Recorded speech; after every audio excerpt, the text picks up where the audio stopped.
This is Hidden Killers Week in Review. A look back at the most prolific stories of the week. This is the Hidden Killers podcast with Tony Brueski. Featuring defense attorney, Hidden Killers daily contributor, and host of the Defense Diaries podcast, Bob Motta. A really interesting witness they brought up was this Dr. Walla, who was the psychologist that was the prison psychologist that was handling, Richard Allen and his issues.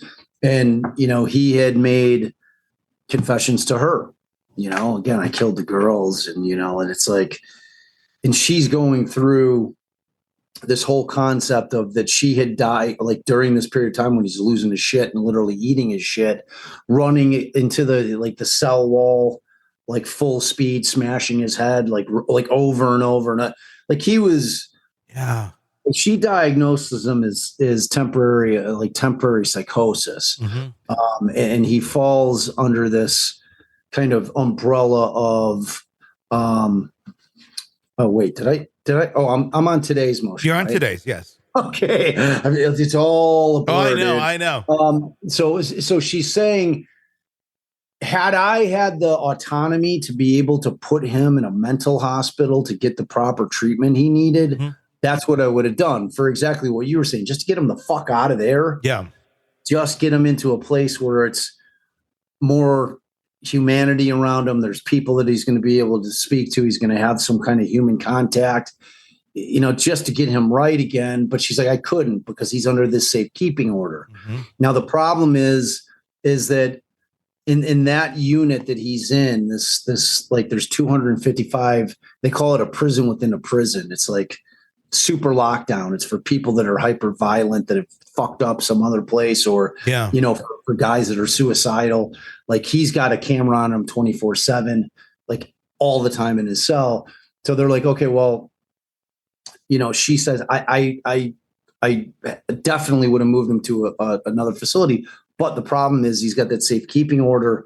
And despite the fact that the rules are like per the DOC that after 30 days is considered to be the threshold, that you cannot keep somebody safely, mentally in lockdown, in solitary for 30 plus days, mm-hmm. unless there's extenuating circumstances. Like the dude is like a raging like Hannibal murderer. Lecter or something. Right, Yeah, exactly. yeah. So for like everybody else, you got to go out. But the problem is this order of safekeeping order is trumping that rule. Mm-hmm. So the end result is they wouldn't move him out.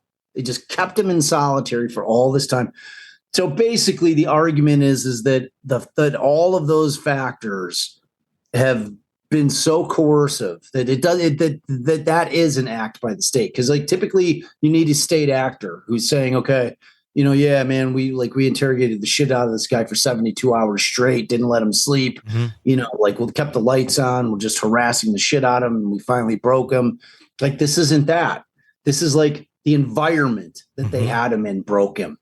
And then he starts just making all these statements, like out of nowhere, but like leading up to it, he's professing in his innocence. And once he gets right, because they started giving him tranquilizer. That's what they like. That's how they were treating him. They were tranking him. So by the end of it, by the time he gets to the new joint, like he's done confessing. Now he's professing his innocence again. And he's like, he has no recollection of confessing. Yeah. You're tranking and torturing him basically and going, what he said during the trank and torture is totally valid, but we're going to ignore all these other things that we kind of fucked up on. Right. So, but I mean, it got interesting, dude, because at the end of it, when the state called their witness, they put on this cop, and he's been the cop who has been really the guy who's been listening to the 100+ hours of phone calls that Alan made from his tablet. Yeah. And he essentially comes out and says, look, I've counted, like my count, there's been 61 direct, what I'd consider to be direct confessions, most of them generic. I killed the girls. Mm-hmm. He's like, but he's claiming that he made that one of the confessions contains details that only the killer would know. Okay. And let's see, I want to get to them because there was like 4 different things. It was interesting. It's like, even if you are the killer, you still can't treat somebody like this. No, I know. That's like, the thing. That's the point. My counter argument to that, to him like having knowledge, is that he was dropped off the discovery case, meaning Alan was dropped the discovery in the case like on April 4th. So these things are after he has the discovery. So that kind of takes like the heat off of that. It's like you want, like once he has the discovery and he can see the details, what happened, because he's got the police reports, that takes the effectiveness of that. Like where you're like, oh shit, this guy like is confessing and only the killer would know this. Well, no, you gave him, he has the discovery. So that's how he could know the details. So it doesn't have quite the same bite. No, it doesn't. Not at all. So, but he said, one of them included details only a person involved with crimes would know. And so the prosecutor asked him that question, and the cop said, I believe that's right. That was his answer to it. And then the confessions to his wife and his mother, Kathy and who is his wife and his mother were obviously upset when he's confessing. And they're just messing with you. They're messing with your mind. And this is all through the same cop, and then they're in disbelief and they're in shock. And when he keeps saying it during this 3-month period, they're trying to change the subject. He claims that in one of them, he gives motivations for the crime as to why he committed it, why he delayed in confessing. Like but they're not telling us what he says. Okay. That was going to be my next question. Yeah. Right. Like they're not telling us what the fuck he said, which is the only reason I sat in there for 12 hours. Yeah. I want to hear it. So ultimately, he's the last witness. They wanted to end it with a bang. It's a problem. It's like they're going to be a problem for the defense. Anytime you've got a guy saying I did some shit, because most people are like, I would never confess to anything I didn't do. Yeah. Well, you gotta walk a mile in a dude's Is he shoe. still saying this? Is he, or there was only in that 3-month period? Okay. So now he's kind of, that's what I'm saying. That that period of time mix. is the only time he did it. Yep. And then now he's back to professing his innocence. He's got no recollection of this. Giving confession. So, which makes sense, honestly, from a psychological standpoint, it really does. But we know a lot of times our court system doesn't really take psychological factors into consideration where they really should be.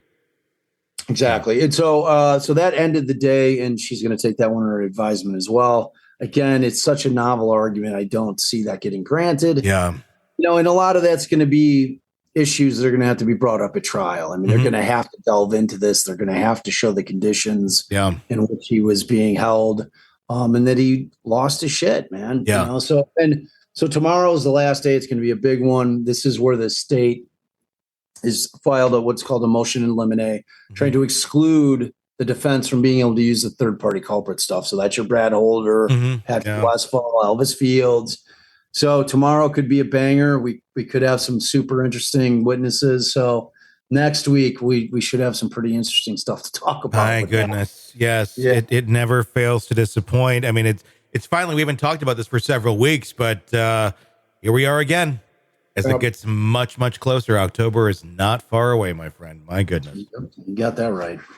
Are you ready to listen to this podcast ad-free? Then hit subscribe to the True Crime Today Premium Plus channel now on Apple Podcasts. You'll instantly have access to all of our episodes labeled Advance Ad-Free. You'll hear the interviews before everyone else and with no interruptions. No interruptions. Subscribe to the True Crime Today Premium Plus channel now on Apple Podcasts. And start binging now.